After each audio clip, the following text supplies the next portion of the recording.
बनी हुई है ये काया कितने दिन तक रह सकती है। इसलिए इस काया में 5 कमरे बने हुए और 5 कमरों में चोर रहते। लेकिन आप लोग प्रयास करिए कि इन चोरों को किस तरह से भगाना होगा। सारे संसार का कीड़े लुट जाता है।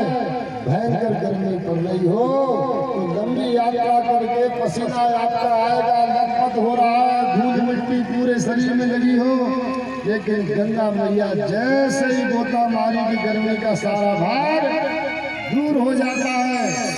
इसीलिए संसारियों कथा का एक रस भी प्राप्त करने के बाद में मनुष्य की किसी योगी को तो होना ही है सफल। लेकिन मैं विश्वास दिलाता हूँ आपके घर में अगर कोई पेट पीड़ा भी होगी ना तो वो भी समाप्त हो जाएगी।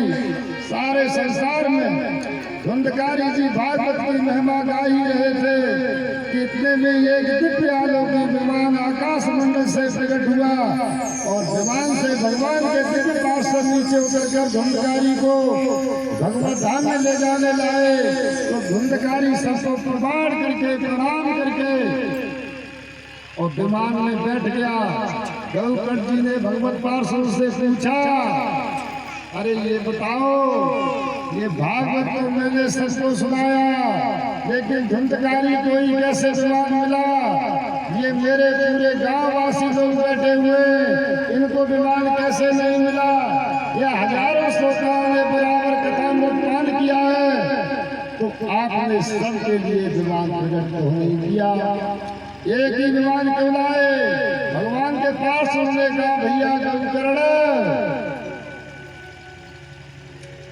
कथा तो सभी सुनते हैं ना, कथा में सभी तरह के लोग सुनने के लिए आते हैं, श्रोता भी आते हैं, कुछ श्रोता भी आ जाते हैं, कुछ श्रोता भी बन करके आते हैं कि बैठे बैठे सुपारी काट रहे होंगे और कुटर कुटर करके अपने मुंह में डाल देंगे। कुछ श्रोता भी आएंगे जो कथा को सुनते सुनते सो जाएंगे।